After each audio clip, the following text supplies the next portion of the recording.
नमस्ते यहाँहरुलाई म आज यो लगेजको लक बिर्सियो भने कसरी खोल्ने कसरी बनाउने भन्ने थोरै आइडिया दिन गइरहेको छु। तपाईहरुलाई यो अब हामी विदेशतिर हिँडिराख्दा यताउता हिँड्दाखेरि हामीले प्रायः जसो अब यो बिग्रियो भने यहाँ चाबी मात्र लाउने काम गर्छौं।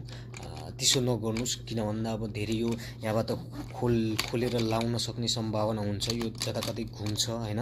यो यहाँ हामीले लक लगाइयो भने एकदम सेफ्टी पनि रहन्छ हाम्रो सामानहरु।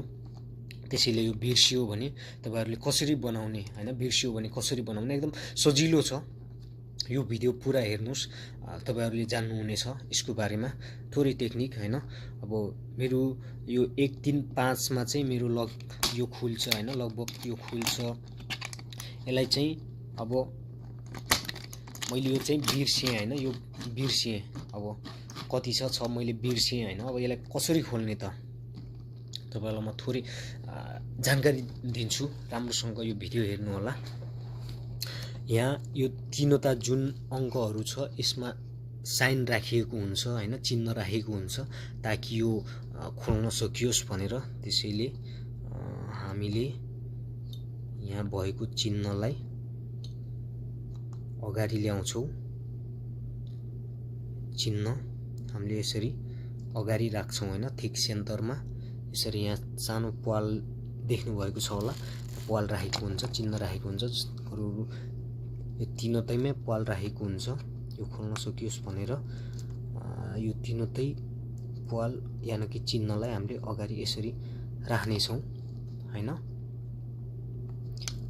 यसरी यसरी अगाडि राखिसकेपछि अब माथिबाट हामीले एउटा एउटा अंक परिवर्तन गर्दै तान्दै गर्छौं हैन। यो अंक पुरै रिमिक्समा आएको छ।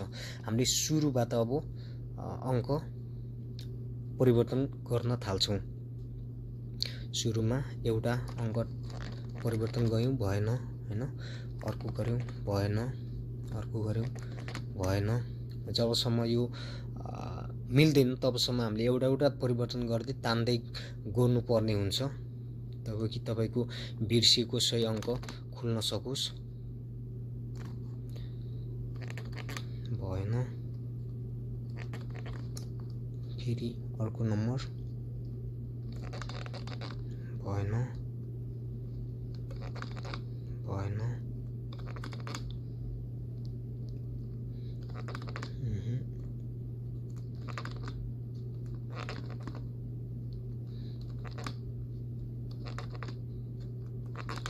भएन।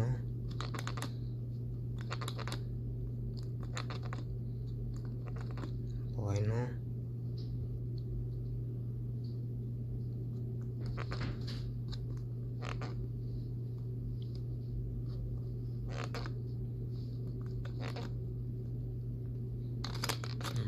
ल हाम्रो यो लक खुलिएको छ। यसरी तपाईहरुले खोल्न सक्नुहुन्छ साथीहरु। तपाईहरुलाई यस्तै केही कुराहरु तपाईहरुलाई आवश्यक परेको छ भने कमेन्टमा लेख्न सक्नुहुन्छ। म तपाईहरुलाई त्यसको भिडियो बनाएर दिनेछु। यो पुरा भिडियो हेरिदिनु भएकोमा तपाईहरुलाई धेरै धेरै धन्यवाद। यो च्यानललाई सब्स्क्राइब, लाइक एन्ड शेयर गर्न नबिर्सिनु होला हैन। तपाईहरुले जस्तै अरूले पनि बिर्सिनु भएको छ, थाहा छैन भने उहाँहरुले पनि सजिलै ओपन गर्न सक्नुहुन्छ।